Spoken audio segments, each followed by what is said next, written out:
우리 옆 사람에게 주님의 평화가 함께하기를 축복합니다 하고 축복합시다. 주님의 평화가 함께하기를 축복합니다.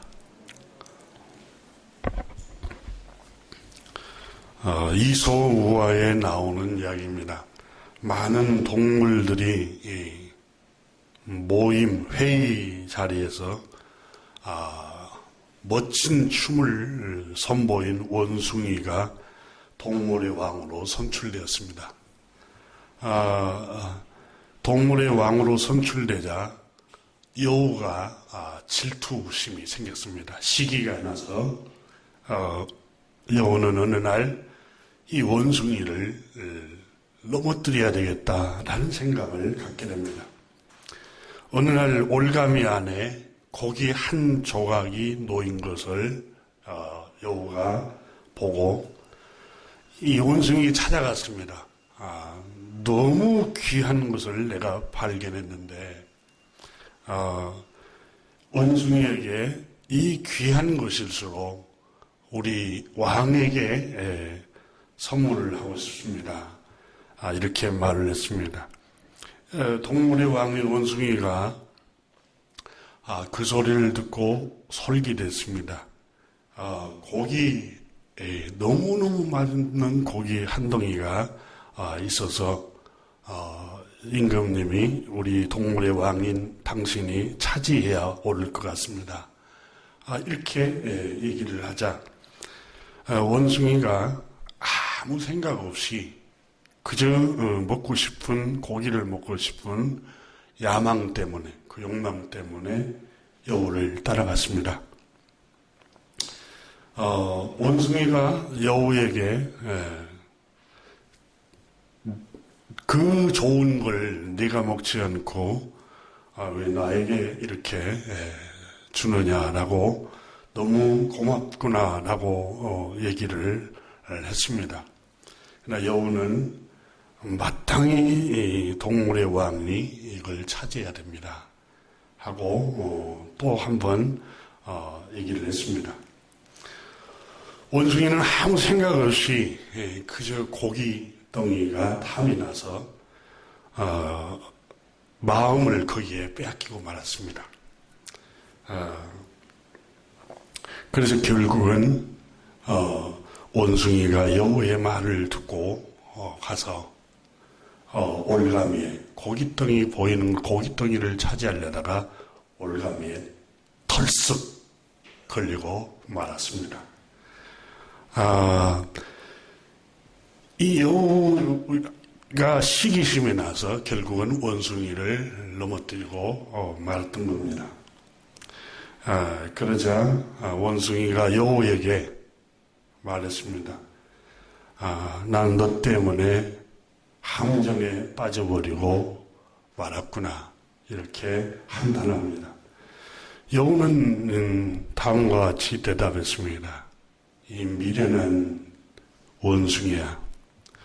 너는 모든 동물을 다스리는 왕이라고 추대를 받았지만 왜 이렇게 미련하고 어리석은지 모르겠구나. 너는 나를 원망할 것이다마는 원망할 게 없다. 내가 너를 유인했다고 생각하지만 그건 천만의 말씀이다. 네가 끌려서 네 욕심 때문에 끌려온 거 아니냐. 그게 왜 내 잘못이냐. 내가 아무리 유인을 한다 할지라도 네 마음이 비어 있으면 욕심이 없으면 넘어지지 않을 텐데 결국은 네가 넘어진 것은 나 때문이 아니라 네 마음에 품고 있는 욕심 때문에 넘어진 거다. 여러분, 이 우화에 참 우리에게 주는 시사하는 교훈을 주는 아주 중요한 요점 가운데 하나가 모든 유혹은 자기 욕심에서 다 온다는 사실입니다. 야고보서 1장의 야고보 사도는 사람이 유혹을 받을 때 하나님께서 이런 환경을 주셨구나, 하나님이 나를 시험하는구나 라고 말하지 말지니 하나님은 악에게도 시험받지도 아니하고 친히 아무도 시험하지 아니하느니라. 14절의 야고보서 여러분 1장 14절을 한번 다 같이 열어보십시오. 왜냐하면 우리 모두가 저와 더불어서 우리 한 사람 한 사람 모두가 환경을 탓하고 이웃을 탓하고 직장 동료를 탓하고 하지만은 결국은 원인은 하나님께서 말씀하시기를 야고보서 1장 14절에 이렇게 말씀합니다. 같이 읽습니다. 오직 각 사람이 시험을 받는 것은 자기 욕심에 끌려 미혹되매니, 자기 욕심 때문에 다 끌려서 넘어지는 거지 원숭이가 여우 때문에 넘어진 게 아니에요. 자기가 욕심을 갖고 있으니까 거기에 넘어진 거예요. 아무리 여러분 여우가 유혹한다 할지라도 마음을 비우고 있고 욕심이 없으면 넘어지지 않아요. 결국은 자기 욕심 때문에 넘어진다고. 야고보서에 오직 각각 사람 한 사람이 시험을 받는 거, 유혹에 빠지는 것은 자기 욕심이 문제라는 거예요. 너 때문에 넘어지고 저 사람 때문에 넘어지고 환경 때문에 넘어지고 다 자기 욕심 때문에 넘어진 겁니다. 그러면서 15절에 욕심을 계속 품고 있으면 죄를 저지르고 만다. 이 죄가 점점 반복되면 저주, 사망이 들어온다. 장성한단 말은 반복하면 그 말입니다. 그래서 16절에 이렇게 말합니다. 16절 같이 읽어보죠. 내 사랑하는 형제들아 속지 말라. 속임수로 하는 거예요. 뭐가 속임수예요? 다 넘어지는 게 환경이고 상대방 때문에 아니라 자기 욕심 때문에 넘어지니까 자기 욕심에게 속지 말라는 거예요. 그러니까 다른 것에 속지 말라는 게 아니라 다 자기 욕심을 통해서 넘어지는 거예요. 대부분 다 어떤 사람이든 간에 다 자기 욕심 때문에. 그래서 성경은 여러분 잠언의 4장에 보면은 무릇 지킬 만한 것보다 더욱 너의 마음을 지키라 이렇게 말씀하셨어요. 결국은 자기 마음의 욕심 때문에, 욕정 때문에 다 넘어지는 거예요. 불행도 자기 마음을 못 지켜서 그러죠. 여러분 마음 지키기가 쉽습니까? 제가 생각해봐도 나도 나의 마음을 못 지켜서 너무 어려운 것 같아요. 굉장히 어려운 것 같아요. 종종 주여 나는 연약합니다. 주여 나는 오늘 또 실수합니다. 주여 오늘 또 넘어집니다. 이 찬양을 부르면서 하나님 앞에 눈물을 흘릴 때가 종종 있습니다. 17절에 보면은 야고보서 온갖 좋은 은혜와 은사와 온전한 선물이 다 위로부터 빛들의 아버지께로 내려오나니 하나님께로부터서 내려온다는 거예요. 그래서 속지 말라는 거예요. 대부분 다 자기 욕심 때문에 넘어진다고 성경은 우리에게 교훈을 하고 있습니다.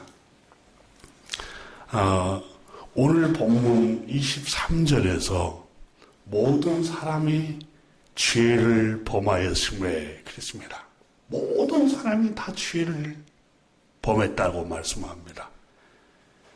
그래서 하나님의 영광에 이르지 못하더니 라고 기록을 하고 있습니다. 여러분 23절에 이 말씀을 공동 번역 성경은 모든 사람의 죄를 지었기 때문에 하나님이 주셨던 본래의 영광스러운 모습을 잃어버렸습니다. 이렇게 번역했습니다. 본래 하나님이 주신 영광스러운 모습을 잃어버렸어요. 죄 때문에. 그러면 하나님께서 우리에게 본래 주셨던 영광스러운 모습은 어떤 모습일까요? 창세기 2장, 3장에서 아주 상세하게 묘사를 하고 있습니다. 그 중에 하나가 하나님의 형상대로 지음을 받았다. 이렇게 기록합니다. 하나님의 형상은 지성과 감성과 의지, 세 인격을 똑같이 우리가 부여를 받았다는 것입니다. 이 지성과 감성, 의지, 인격적인 존재로 하나님이 우리를 창조하셨어요. 그리고 하나님께서 영생하신 것 같이 영원히 사는 생명으로 하나님 우리에게 창조하셨어요. 그러면 하나님이 본래 주셨던 영광스러운 모습을 언제 잃어버렸어요? 창세기 3장은 영생을 하나님이 빼앗아 버렸어요. 본래의 영광스러운 모습에 하나님의 형상을 닮은 영생하는 모습을 하나님이 빼앗아 버렸어요. 너는 흙이니 흙으로 돌아갈지니라.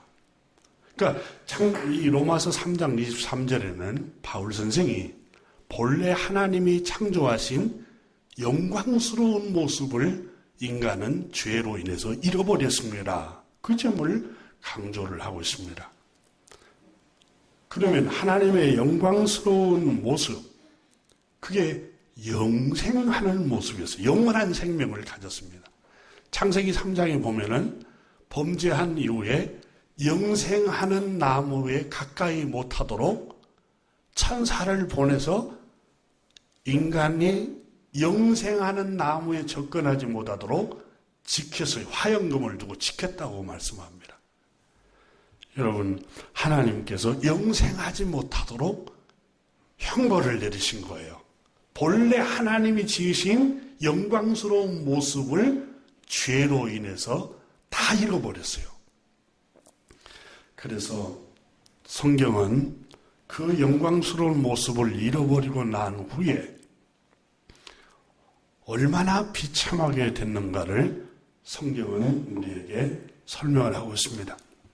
창세기 3장 17절을 한번 보십시오.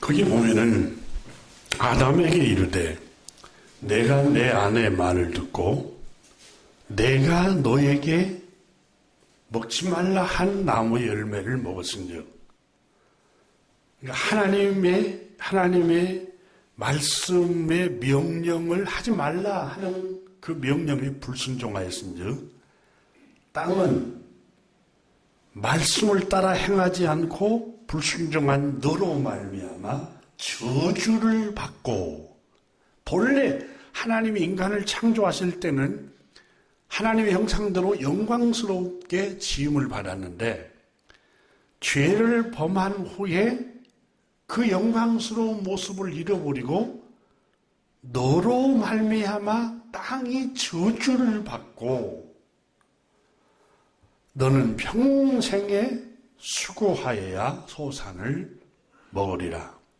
자, 3장 17절에 보면은 너는 너로 말미암아 저주를 받고 라고 말씀하셨습니다. 하나님께서 인간을 창조하셨을 때에는 인간이 범죄하지 않을 때 에덴에서 살게 하셨습니다. 창세기 2장 8절에 보면은 여호와 하나님이 동방의 에덴에 동산을 창설하시고 그 지으신 사람을 거기에 두시니라 라고 기록하고 있습니다. 근데 이 에덴이 어떤 곳일까요? 에덴이라는 말은 히브리 말입니다. 이 에덴이라는 단어를 사전을 찾아보니까 기쁨이라는 뜻입니다.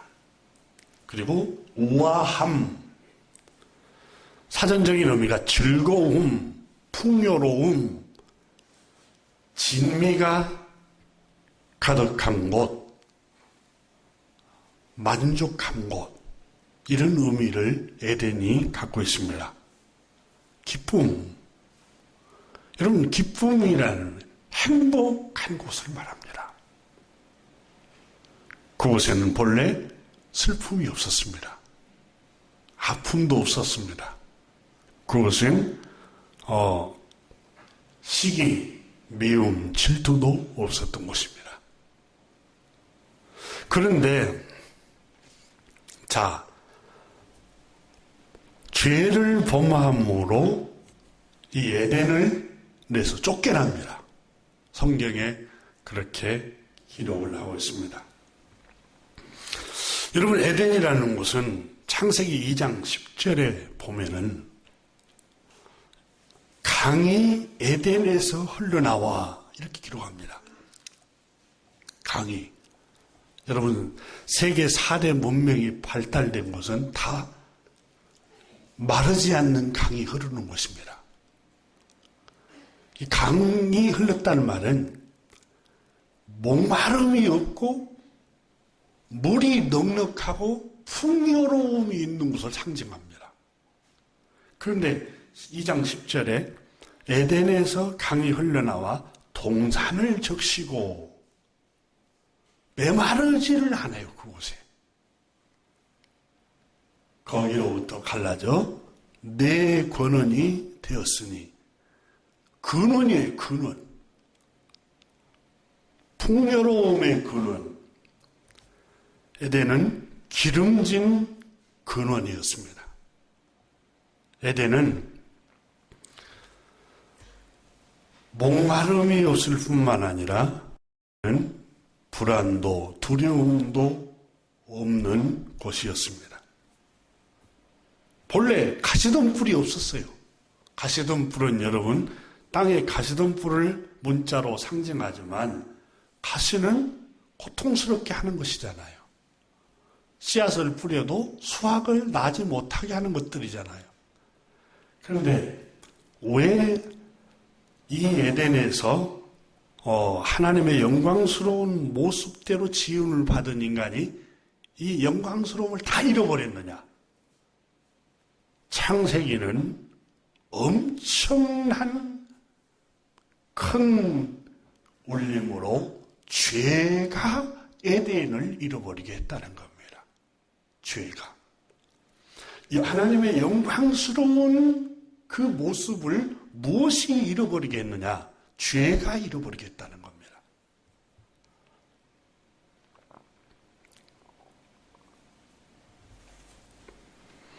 죄가 뭡니까? 하나님의 말씀을 따라 행하지 않는 겁니다. 하나님의 말씀에 순종하지 아니한 것이 죄라고 성경은 말씀하고 있습니다. 그럼 왜 하나님의 말씀에 순종하지 않을까요? 말씀을 알기는 한데 그 말씀을 따라가지 않을까요? 두 가지 이유가 있다고 봅니다. 첫째는 그 말씀에 대한 믿음이 없어요. 안 믿어지니까. 두려움도 없어요. 그 말씀에. 두 번째는 에스겔서 33장 31절에 보니까 백성들이 모이는 것 같이 내게 나오며 내 백성은 내 앞에 앉아서 선지자가 전하는 말을 들으나, 하나님 말씀을 들으나 그대로 행하지 아니하니, 왜냐하면 그 입으로는 사랑을 나타내도 옳은 말씀이구나, 정말 주옥 같은 말씀이구나, 이렇게 동의는 하지만 마음으로는 이익을 따름이라, 자기 이익을 쫓아가기 때문에 말씀에 순종하지 못한다는 거예요. 말씀이 옳은 줄은 아는데 마음에 자기 이익이 뭔가를 생각하니까 말씀을 못 따라간다는 거예요. 그걸 너무 명확하게 우리에게 가르쳐주고 있습니다. 공동번역 성경은 이렇게 번역했습니다. 나의 백성이 내 앞에서 말을 듣기는 하겠지만 그대로 실행하지 못한도다. 말로는 좋다고 하면서 마음으로는 제 좋을 대로만 하리라 이렇게 번역했습니다. 또 표준 성경은 그들은 내가 하는 말을 듣기만 할 뿐 그 말에 복종하지 않을 것이다. 그들이 입으로는 달갑게 여기면서도 마음으로는 자기들의 욕심을 따르기 때문이다. 그러니까 자기 욕심이 인도자고 자기 욕심이 하나님 자리에 있고 자기 욕심이 신이기 때문에 말씀을 안 따르는 거예요. 그 욕심이 자기 인도자라는 거예요. 그러니까 마음으로는 입으로는 달갑게 여깁니다. 하나님 말씀 맞아. 그 말씀이 맞아. 근데 행하는 것은 우리가 망설이는 이유는 내 욕심이 우선순위가 되니까 못 따른다는 겁니다. 이 말씀은 저에게도 여러분에게도 똑같이 어려운 말씀입니다. 그래서 야고보서 1장 16절에 내 사랑하는 형제들아 속지 말라. 무엇에 속지 말라고 말합니까? 온갖 좋은 은사는 하늘로부터 내려온대. 내 욕심을 쫓아가면 만족하겠지. 내 욕망을 쫓아가면 흡족하겠지. 행복하겠지. 속지 말라는 거예요. 내 욕심과 욕망을 쫓아가면 보일 때는 화려하게 보여도 여러분 결과는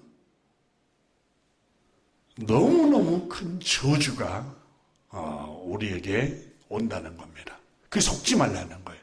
무엇에 속지 말라? 자기 욕심에게 속지 말라는 거예요.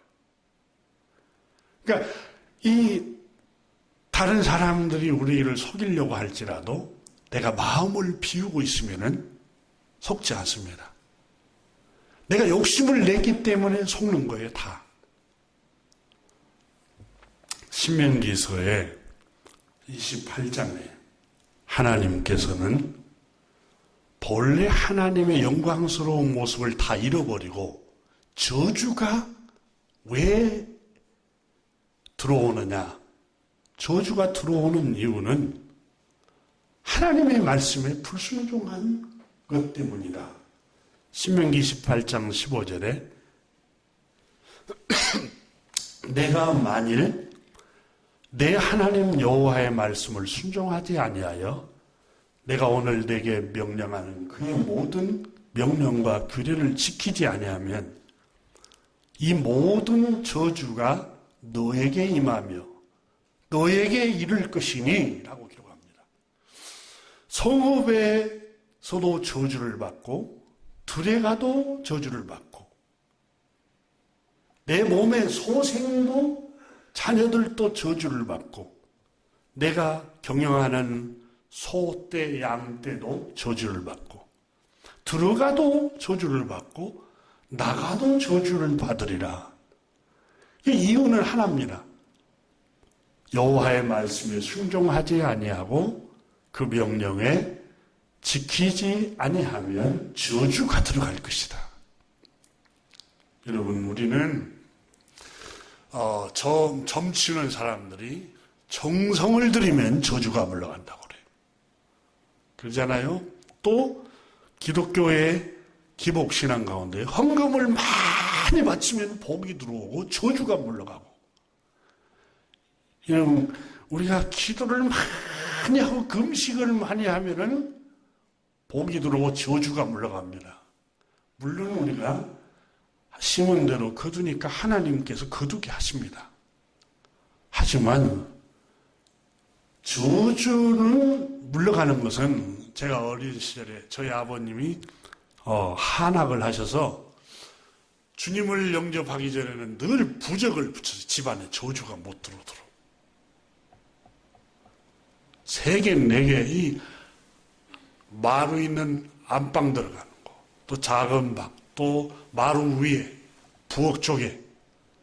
그래 저희 어머니가 이미 여러분에게 말씀한 것처럼 너무너무 큰 질병에 시달렸어요. 이 아무리 붙여도 소용이 없어요. 저주가 안 들어오게 하는 방법은 말씀을 따라가야 됩니다. 하나님의 말씀을 따라갈 때 저주는 물러가게 돼 있어요. 그러니까 여러분 우리가 말씀에 순종하면 저주는 물러갑니다. 근데 말씀에 불순종하면 하나님 말씀을 따라가지 아니하면 들어가도 저주가 따라가고 밖에 나가도 저주가 따라가고 너뿐만 아니라 너의 자녀들까지 따라다닐 거라고 그랬어요. 그러니까 내가 말씀에 순종하고 말씀을 따라 행할 때에 하나님의 축복이 따라오는 거예요. 구원은 믿음으로 은혜로 받지만 축복은 하나님의 말씀을 순종함으로 받는 것입니다. 여러분, 정성을 들인다고 복이 들어오고 저주가 안 들어오는 게 아니에요. 하나님은 인격적이신 분이에요. 네? 인격적이신 그분은 말씀에 주님이 요한복음에 그랬잖아요. 진정 네가 나를 사랑하느냐? 네가 나를 사랑하면 내 말을 지키라. 그렇게 말씀하셨어요.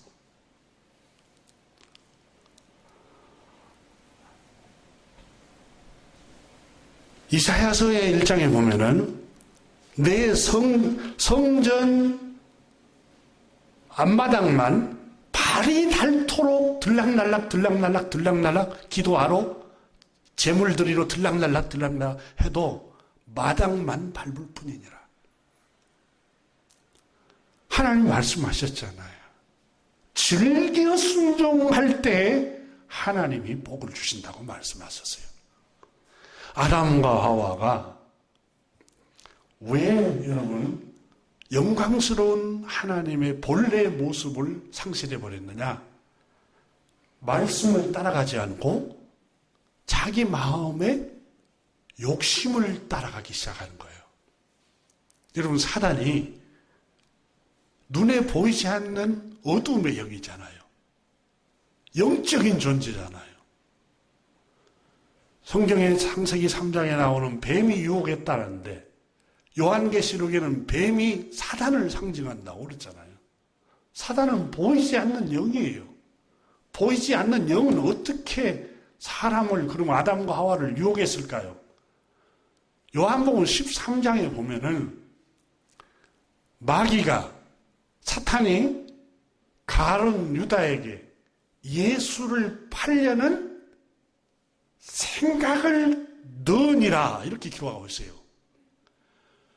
가룟 유다의 마음에 예수를 팔려는 악한 생각을 집어넣었어요. 사단은 여러분 눈에 보이지 않아요. 악한 영이에요. 악한 영은 우리의 마음과 생각 속으로 들어오는 거예요.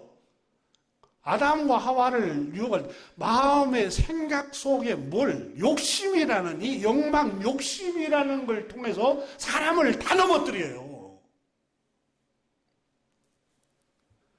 넘어지지 않는 방법은 마음을 비우는 겁니다. 욕심을 과하게 품지 않는 거예요.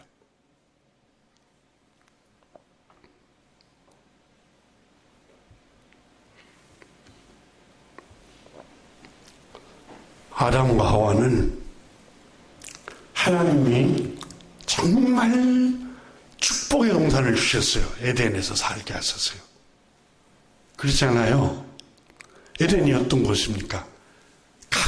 각종 실과를 다 먹을 수 있도록 했어요. 전체 먹을 수 있도록 했죠. 그리고 목마르지 않는 곳이에요. 아담이 외로워하니까 외롭지 않도록 너는 내 뼈 중에 뼈, 내 살 중에 살이요. 정말 마음에 든 배필도 주셨어요. 와이프도 주셨어요. 근데 아담과 하와가 감사할 줄을 몰라요. 나에게 주지 않는 동산 중앙에 있는 나무를 자꾸 비교한 거예요. 한 가지 금했던 거, 한 가지만 금했잖아요. 여러분, 사람이 전체 다 가질 수는 없잖아요. 그렇지 않아요? 내가 소유하고 내가 누리고 있는 것들이 너무 많잖아요. 숨을 쉴 수 있지요. 앞을 볼 수 있지요. 들을 수 있지요. 촉감이 있어서 가족을 만지면 가족이 느낄 수 있죠. 얼마나 많습니까? 근데 없는 것 가지고 늘 그걸 이렇게 부러워하고 비교해 쌓고, 저 집에는 저게 있는데 내 친구 집에는 우리보다 더 이렇게 잘 사는데, 이게 늘 부러워하고 그걸 생각하면 넘어집니다. 내게 있는 걸 감사해야 돼요. 내게 있는 것. 얼마나 아름다운 가정을 줬습니까? 얼마나 아름다운 동산을 줬습니까? 얼마나 풍요로운 것을 주셨습니까? 목마름도 없죠. 빈피밤도 없죠. 그런데 그저 얻어진 것이기 때문에 감사를 못 느껴요. 여러분, 사람은 죽을 고생을 다해서 겨우겨우 얻어야 감격을 하고 감사를 하고, 그냥 공짜로 얻어지는 것은 귀한 줄을 몰라요. 귀하게 생각할 줄을 몰라요. 여러분, 건강도 잃어버리고 난 후에야, 겨우겨우 건강을 되찾은 후에 이제 조심합니다. 먹는 거 조심하죠.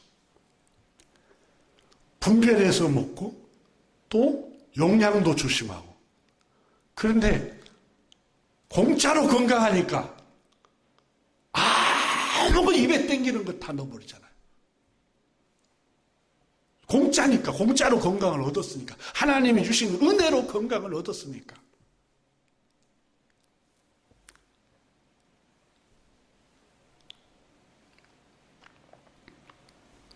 동산에 각종 실과를 먹게 하는 복을 주셨습니다.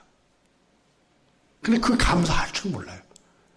동산 중앙에 있는 거, 그것만 비교를 한 거예요. 주님 말씀하기를 고린도후서 4장 7절에 너에게 있는 것 중에 받지 아니한 것이 무엇이느냐? 내가 받았은즉 어찌하여 받지 아니한 것처럼 자랑하느냐? 여러분, 우리에게 그저 주시는 은혜에 있는 것들이 너무 많습니다. 그거 하나님 은혜로 얻었습니다, 주님. 하나님 은혜 아니면 이걸 누릴 수가 없습니다, 주님. 근데 그저 얻었고 공짜로 얻었고 저절로 이루어졌기 때문에 감사할 줄 모르고 가치 있는 줄도 몰라요. 그리고 내게 없는 것만 늘 비교하고. 그러니까 그때 마귀가 와서 파고들어서 그 사람을 넘어뜨리는 거예요, 아담과 하와를.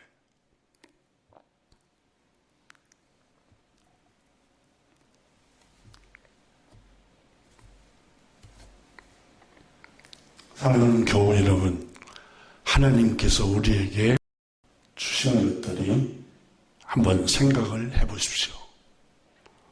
화려하지는 않습니다. 부유하지는 않습니다. 그런데 소박하고 좋은 가정을 우리에게 주셨습니다. 유명하고 유명세가 있고 부유하고 권력이 있고 주목받고 그런 가정은 아니에요. 소박해요. 근데 하나님께서 우리에게 좋은 가정을 주셨습니다. 그저 얻은 걸로 생각하고 소홀히 하지 말고 여러분 그걸 감사하십시오. 하나하나 하나님 나 같은 죄인에게 이런 자녀들을 보내주시고 이런 남편을 주시고 이렇게 좋은 아내를 주시고 이렇게 좋은 환경을 주셔서 건강을 주셔서 감사합니다. 여러분 욕심은 끝도 없습니다. 내가 금년에 수익이 얼마면 내 친구는 수익이 10%가 더 많다더라. 그래서 그 이듬해 그 친구만큼 10%를 더 얻었다고 해봅시다. 그 소식을 또 들으니까 또 옆에 있는 친구는 더 20% 수익이 많다네. 그러면 또 짜증이 나고 또 마음에 갈등을 일어나고 욕심이 끝이 없어요. 그래서 성경은 하나님께서 말씀합니다. 자족하는 마음이 있는 게 행복이다. 이렇게 하나님께서 말씀합니다. 여러분 아담과 하와가 하나님이 주신 본래 영광스러운 모습을 하나님께서 주신 것을 감사하고 하나님께서 주신 복을 늘 노래하고 그러면 그들은 악의 시험에 빠지지 않았을 거예요. 늘 내게 없는 것을 부러워하고 다른 것을 하나님이 금한 것을 늘 부러워하고 이러다가 사단에게 시험을 받아서 결국은 저주를 받게 되었던 것입니다. 교우 여러분 성경은 우리에게 뭘 가르칩니까? 거울로 삼으라는 거예요. 교훈으로 삼으라는 거예요. 그게 나를 비추는 거울로 삼으라는 거예요. 우리 주님께서 요한복음 4장에 보면 사마리아 여인에게 말을 합니다. 여자여, 이 물을 먹는 자마다 다시 목마르거니와 내가 주는 물을 마시는 자는 영원히 목마르지 아니하리라. 여자는 남편 6을 둔 사람입니다. 이 인간의 만족을 육체의 쾌락에서 사람에게서 찾았습니다. 하나님께서는 내가 주는 물을 마셔야 영원히 목마르지 아니하리라고 말씀하셨습니다. 여러분 아담과 하와가 하나님이 주신 그 복을 주신 그 물을 마시고 만족하고 감사하며 살았더라면 불행하지 않았을 겁니다. 에덴은 기쁨이 있고 풍요로움이 있고 목마름이 없는 풍성한 것입니다. 그런데 아담과 하와는 공짜로 주어졌고 은혜로 주어졌기 때문에 그 가치를 몰랐어요. 귀한 줄 몰랐어요. 그래서 그게 복인 줄 모르는 거예요. 복을 복인 줄 몰라요. 다른 것을 부러워하고 바라보다가 결국은 하나님 앞에 영광스러운 모습을 다 잃어버립니다. 로마서 14장 17절에 보면 하나님 나라는 먹는 것과 마시는 것이 아니요 오직 성령 안에 있는 의와 평강과 희락이라. 바리새파 사람들은 이 하나님 나라를 눈에 보이는 물질적인 세계로 보았습니다. 그래서 예수님께 나와서 선생님, 하나님 나라를 우리가 어떻게 볼 수 있습니까? 그러니까 예수님께서 누가복음 17장 20절에 하나님 나라는 볼 수 있게 임하는 것이 아니요 그랬습니다. 물질 세계가 아니라는 거예요. 그리고 하나님 나라는 여기 있다 저기 있다도 못하리니 하나님 나라는 너희 안에 있느니라 그랬어요. 너희 안에. 우리 마음 속에 있는 거예요. 하나님 나라는. 그러니까 하나님 나라는 여기 있고 저기 있고, 하나님 나라는 저 집처럼 좋은 집에서 살면은 행복할 것 같다. 와, 저 집처럼 부유하고 돈이 많으면 행복할 것 같다.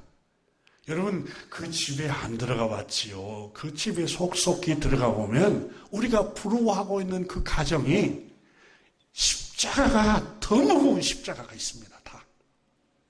그거 자존심 때문에 안 드러내기 위해서 다 포장하고 사는 거예요.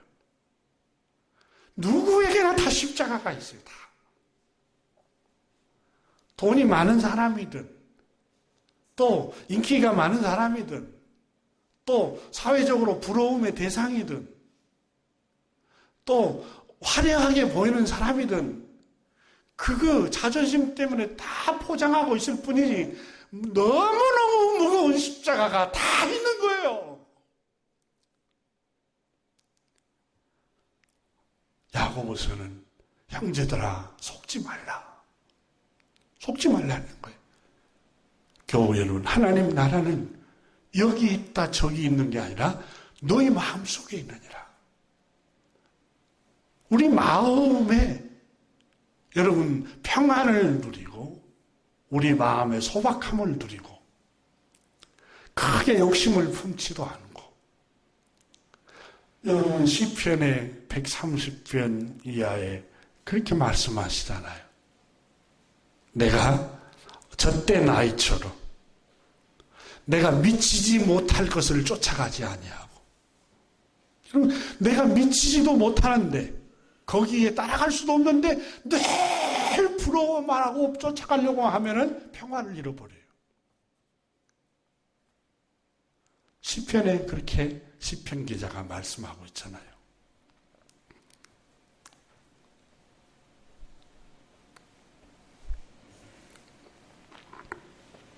사랑하는 교우 여러분, 하나님께서 우리에게 주신 것들이 너무 많습니다. 제일 중요한 게 하나님 나라, 너희 마음속에 있느니라. 의와 희락과 화평, 평강, 그게 하나님 나라입니다. 근데 의, 희락, 평강은 소유하고 상관관계를 갖고 있지 않습니다. 물론 어느 정도 기본은 해결이 돼야겠지만은 여러분 영적인 거예요. 영적인 거. 초막이나 궁궐이나 내 주 예수 모신 것이 그 어디나 하나님 나라예요. 생각해 보세요. 소유가 더 점점점 많아지니까 평화가 더 점점점 많아집니까? 그렇지 않잖아요. 소유가 많아질 때 그때만 잠깐 기쁠 뿐이지. 주님은 그러시잖아요. 그 속에서 샘물처럼 솟구치는 평강을 하나님이 주시겠다. 이게 하나님 나라예요. 우리에게 주신 것들이 너무너무 많습니다. 아담과 하와는 그 영광스러운 하나님 본래 주신 모습을 다 잃어버렸어요. 왜 잃어버렸어요? 감사를 못하는 거예요. 늘 하나님의 은혜에 감사를 못하고 없는 것을 원망하고 또 없는 것을 자꾸 비교했었고, 그러다가 마음의 시험에 넘어지고 말았던 것입니다. 그래서 사망이 들어오고 저주가 들어오고 영원한 생명을 잃어버린 겁니다. 교우 여러분, 민수기서가 우리에게 주는 교훈이 뭡니까? 구원받은 백성들이 출애굽 노예 생활에서 구원을 받았어요. 근데 구원을 받다가 도중에 왜 망합니까? 감사를 못해요. 감사를. 애굽에 있을 때는 부추를 먹었는데, 노예로 살았지만은 거기에 있을 때는 고기를 먹었는데, 여러분 근데 자유를 주셨잖아요. 그죠? 하나님이 내게 주신 것을 생각하고 내게 주신 것을 즐거워하고 내게 주신 것에 하나님께 감사를 해야 되는데, 내가 과거에는 그랬는데 내가 우리 친정집에 있을 때는 이렇게 우리 부모님이 잘 살아서 이렇게 했는데 이놈의 신랑 집에 시집 와갖고 내가 이렇게 고생한다. 과거에는 내가 이랬는데 지금 내가 이렇게 한다. 여러분, 하나님께서는 그렇게 하면 복을 주시지 않습니다. 오늘 내게 있는 것 감사하시기를 주님의 이름으로 축원합니다. 불평하고 원망할 때 하나님의 영광을 다 잃어버렸어요. 유혹이 들어왔어요. 유혹이. 행복은 자족할 때에 행복하다고 말씀합니다. 하나님 말씀뿐만 아니라 동서고금의 고전을 읽어봐도 인간의 행복은 작은 것에 자족할 줄 아는 것. 그때 인간은 행복한 거예요. 우리는 너무 욕망에 쫓아가고 있어요. 이거 이루면 더 큰 거, 그리고 더 많이. 여러분, 주님 말씀하셨어요. 이 물을 먹는 자마다 다시 목마를 것이다. 내가 주는 물을 마셔야 영원히 목마르지 않을 것이다. 너희 목마른 자들아 물로 나오라. 돈 없는 자도 오라. 와서 사먹되 값없이 포도주와 처추를 사라. 귀를 기울이고 내 말을 들으라. 주님 말씀하시잖아요. 성도 여러분, 속지 맙시다. 마음의 욕심, 크게 보이는 욕망들, 그것이 나를 행복으로 인도할 것 같은데 저주로 인도하는 유혹이 될 수 있습니다. 빌립보서 4장 11절에 바울 선생은 이 빌립보서는 감옥의 옥중에 쓴 편지입니다. 내가 궁핍함으로 말하는 것이 아니라 어떠한 형편에 있든지 나는 자족하는 법을 배웠노니, 만족, 그 어떤 형편에 있든지 소소한 만족을 누리며 나는 배웠다.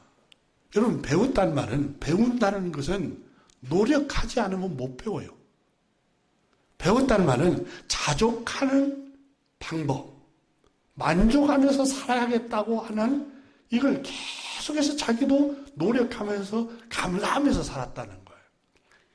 디모데 전서 6장 내 6절에 그러나 자족하는 마음이 있으면 경건에 큰 이익이 되느니라, 이렇게 말씀합니다.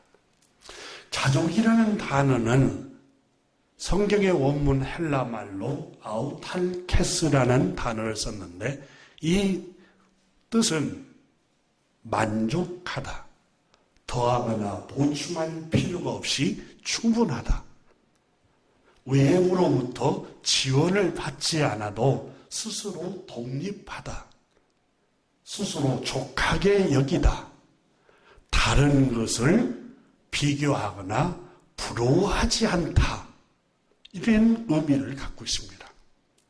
자족이라는 단어는. 여러분 생각해 보세요. 보충할 필요 없이 충분하다고 자족하는 생활을 스스로 배워가면서 늘 감사하는 마음을 가질 때에, 여러분, 이게 더 좋지 않겠니? 이게 유혹되지 않니? 이렇게 사단이 마음속에 와서 유혹을 날지라도 자족하는 마음이 있는데 유혹이 되겠습니까? 감사하는 마음이 있는데 유혹이 되겠습니까? 자족할 때에 보이지 않는 악한 영 사단도 힘을 못 씁니다. 감사하고 자족할 때. 여러분, 전도서 3장 22절에 그러므로 나는 사람이 자기 일에 즐거워하는 것보다 더 나은 것이 없음을 보았나니, 더 큰 행복이 이 세상에 없다. 뭐가? 자기 일을 즐거워하는 거. 여러분, 직장뿐만 아니에요. 내가 가지고 있는 거 즐거워하는 거예요. 다른 집, 다른 사람, 뭐 유명한 사람 부러워할 거 없어요. 그냥 자기를 내게 주신 걸 즐거워하는 거예요. 소소한 즐거움. 큰 즐거움, 위대하고 큰 것만 즐거움이라고 생각하면 잘 속는 거예요. 하나님께서 자기를 즐거워하는 것보다 이 세상에 더 큰 행복이 없다. 여러분, 자녀를 기르고 있습니까? 그걸 즐거워하세요. 네? 얼마나 감사해요. 여러분, 나 한 사람 때문에 내 자녀들이 성장하고 이 생명이 보호가 되는 일을 하는 거예요. 그건 누가 하느냐? 천사들만이 할 수 있어요. 천사는 뭐예요? 돕는 사람이에요.